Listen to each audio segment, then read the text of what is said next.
The following video has been written and created without the use of AI. Please support your human content creators by liking the video and commenting something down below. And leave a sub if you enjoy it. Thank you. I hate extractors, grumbled Shrimpo as he twisted the valve on the machine. You grunted while sitting on a nearby chair. You had long given up on taking charge and resigned yourself to be his bait. Because trying to keep him alive was the most important achievement you could possibly fulfill. What a bother. You and the other toons had a system. While the shrimp was busy with Dandy in his shop, you and the others would play a game of rock, paper, scissors. You were an avid gambler, so something more based around strategy than luck was something you were unable to influence. So far, you had won often enough to not be his babysitter, but being in this situation was an inevitability. That's why you weren't a sore winner or loser. You knew that winning was always a random chance, so why be overly proud of it? Glad? Sure, but proud? Yeah, well, sometimes. When you had a jackpot. Your name was Roulette Girl, or in short, everyone just called you Roo. Well, everyone except Shrimpo. You were a gambling-themed toon. You had red skin, a black triangle-shaped nose, and big, wide eyes with small die-shaped pupils. By shaking your head, your pupils would start whirling around, and while it did cause some visual disturbance, by rolling them correctly, you could activate certain effects. When rolling a pair, rolling 2 6s was a jackpot, and 2 1s an absolute failure that caused negative effects to happen. I hate how difficult this is. With a hint of amusement, you watched Shrimpo struggle with the extractor's valve. It barely moved, but it moved. You stopped yourself, narrowed your eyes a little, and then snickered. You need help. I hate needing help. Oh, alright. I'll help you then. You pushed Shrimpo aside, who for a moment looked at you with a confused frown.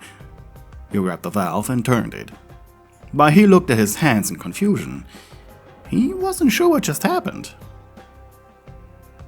Roulette Girl, stop, And finished.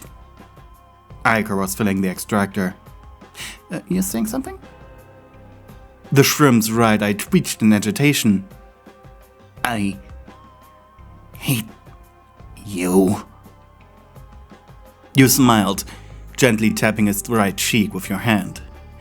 The feeling is mutual. You turned away to continue down the hallways, but Shrimpo didn't follow you. Once you reached the door at the other end, your empathy finally made itself known to you, and so you turned around. Looking back at him, you just stared, perplexed. You grunted, your shoulders hanging. Are you coming or... You stopped, your eyes widened.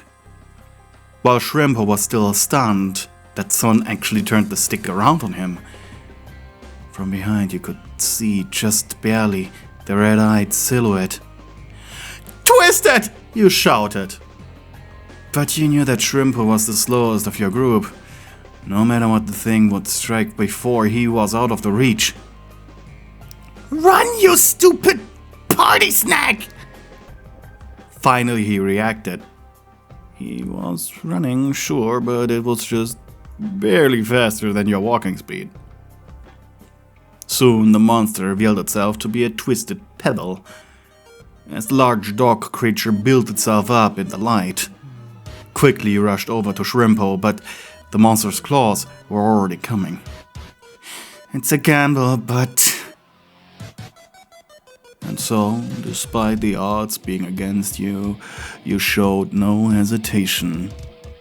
With determination and the confidence of a gambling addict, you refused to end this on a loss. Shrimpo might be a jerk, but you refuse to let anyone die today. On a loss, you'd only be slowed down a little. Maybe get him out just a little scratch, but then the impossible happened.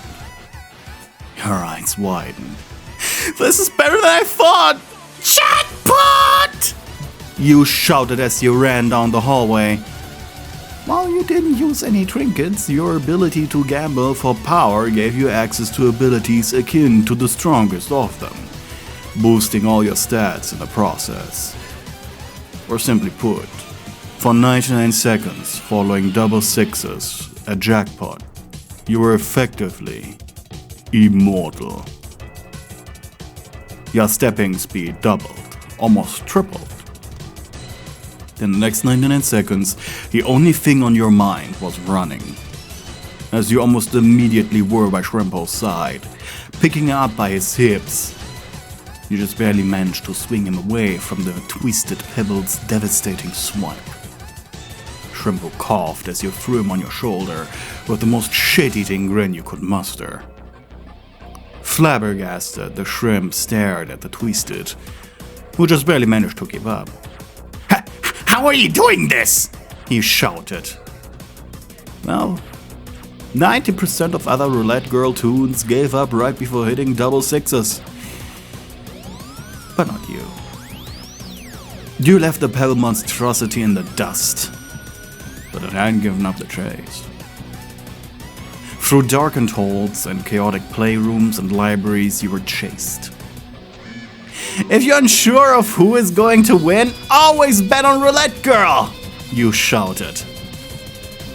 Using his feet like a ram, you burst through a door into what you thought was just a regular room, but your heart stopped for a beat.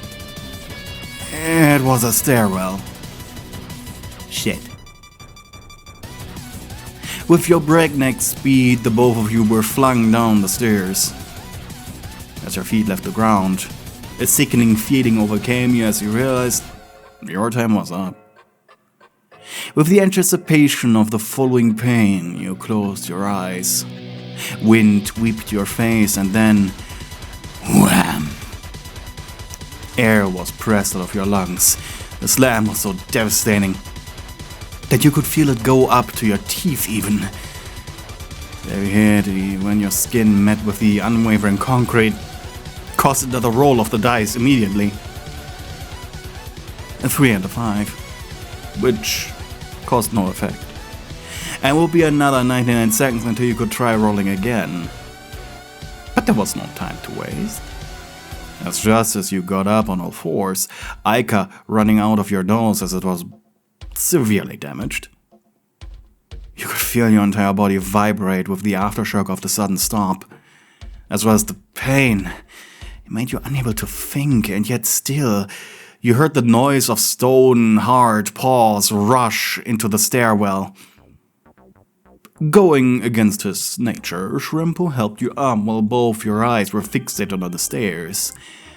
1 second, 2 seconds, and then you heard the monstrosity tumble.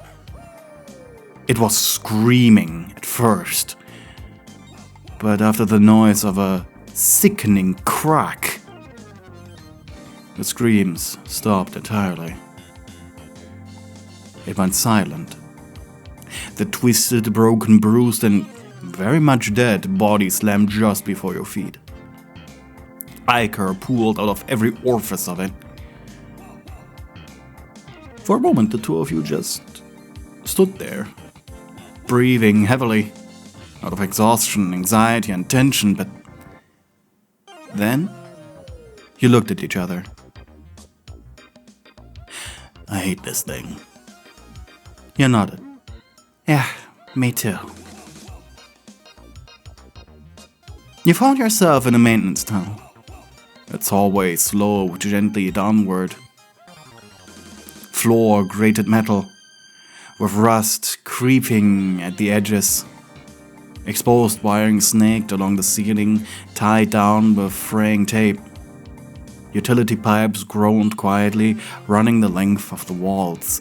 Flickering strip lights buzzed overhead, some barely hanging to dear life. Damp insulation bulged from cracked seams in the walls. Warning labels peeled and fluttered from rust-streaked conduit boxes. There was a persistent dripping echo from somewhere unseen. Low clearance forced a stoop near overhead duct and valves. Old maintenance signs hung crooked, marked with greasy fingerprints. Scuffed tool carts and broken crates lined the walls. Patches of oil and dust gathered near sealed access panels. A destroyed emergency phone wire dangling uselessly hang on the wall. The air smelled of rust, ozone, and stale humidity. The ventilation fan spun slowly, clicking with each rotation. At the end, a reinforced door loomed with a fainted caution stripe. Beyond it, the darkness felt denser and strangely still. I feel like we shouldn't be here. Shrimpo nodded with an affirmative grunt. Quietly, the two of you curiously stepped forward. The path was long, but the lights, unlike in the greater building, actually functioned here. You think this is part of the floor? Shrimpo? Shrimpo? You turned to look at him. He was walking slower, much slower than usual, while his gaze was fixed to the floor. Don't tell me you want to go back up the stairs without even checking. No, I'd hate if we uselessly go back up and then have to go back down because there's an extractor here. But what is it then? He shrugged. Nothing, it looks safe at least, right? There he was right. Oh well. The tunnel seemed to be leading into a storage section specifically, a cold storage. It was no longer freezing, of course. In fact, it had been emptied or was never full to begin with. A faint chemical scent lingered in the dry air. Rows of metal shelves lined the walls, dusty but orderly. A few glass bottles stood untouched there, labels not there. The walk-in freezer sat silent and eerie. Hooks hung from the ceiling, still and waiting. Cold tiles stretched underfoot, spotless yet unused. The corners lay sharp with shadow, untouched by the overhead bulb. No frost, no fog, just stale emptiness. Though, considering the rest of the building, it was a little expected.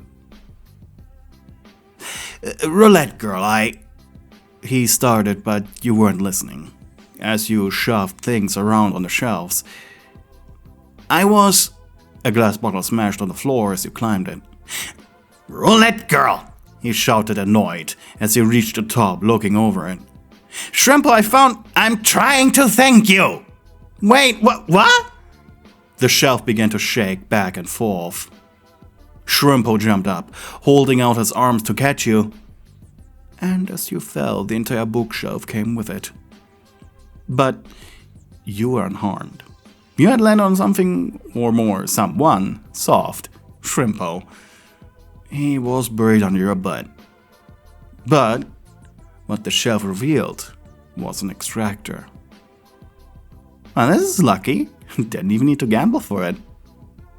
You stood up from Shrimpo, not noticing that he was smiling. After all, your soft round butt had just been shoved right into his face.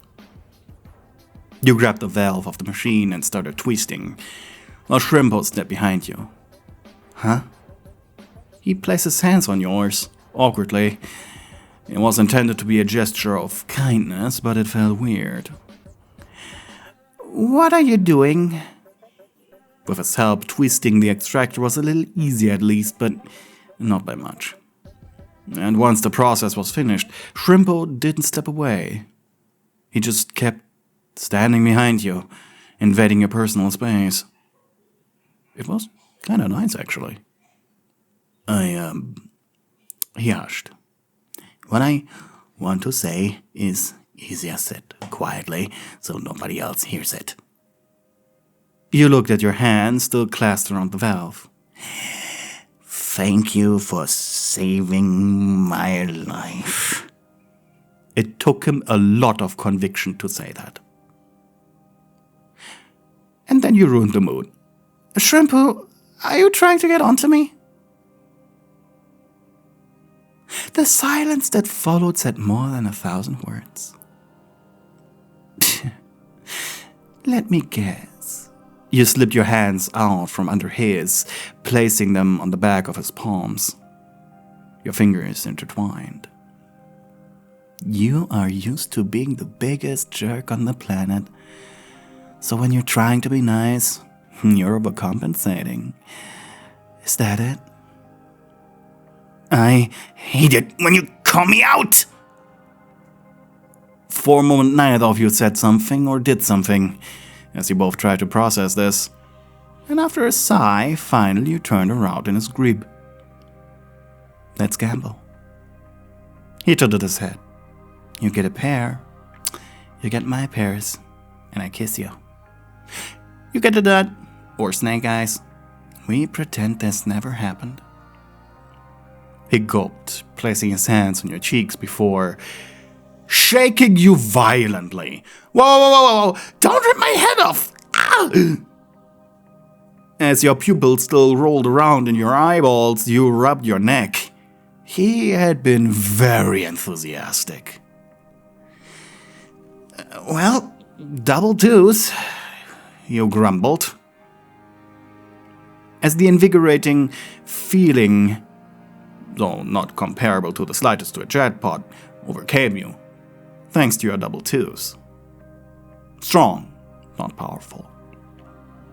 Your shoulders shuddered with energy, and then you smiled and jumped Shrimpo, an instant release of the tension that had been boiling inside the both of you, as it finally spilled over like salty water when cooking noodles.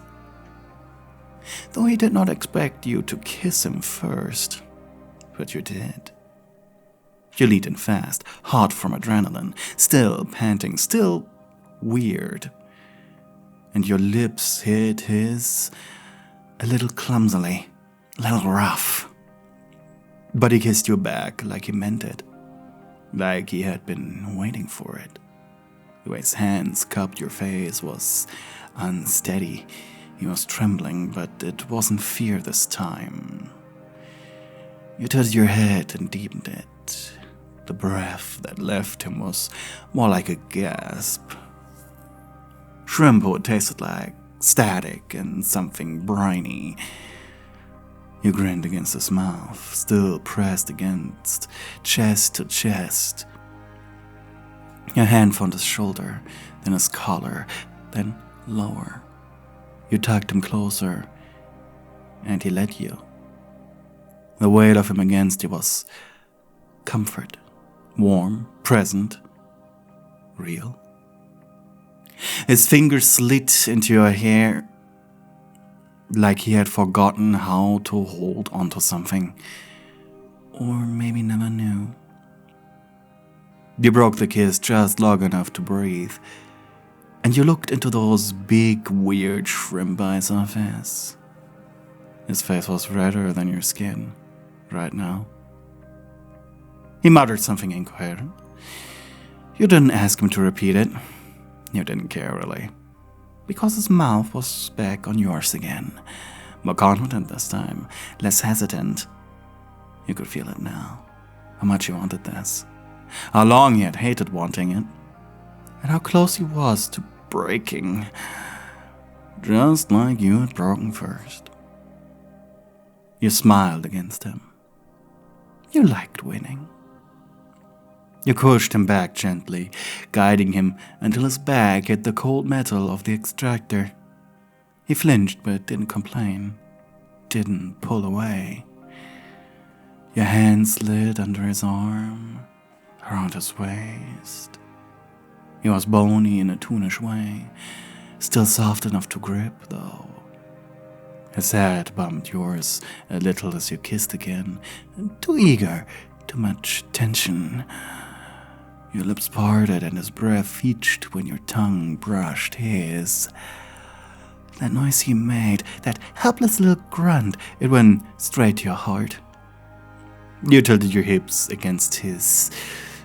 A cruel, teasing roll. His knees buckled. You laughed, and he scowled. I know good you heard this. You kissed the corner of his mouth. Get used to it. His claws dug tightly into your sides, like he didn't know whether to pull you closer or push you away. Like wanting made him angry. Like he had it needing. But you were done pretending, done waiting. Your hand slipped under his shirt, tracing the lines of his back. You felt him suck in a breath. He was warmer than you expected, softer too. You grazed your nails just to see him shiver. He bit his lip. Did it stop you? You pressed your forehead to his. The silence between you was heavy, not awkward, not empty. Just full of everything unsaid. His lips parted. Yours did too. But instead of gentle movements or slow exploration, he shoved forward like he was trying to win something, and you never want to back down from a challenge met him with equal force. It wasn't a kiss, it was a match, a struggle, tongue against tongue. He angled his head, and you mirrored. Your faces mashed together.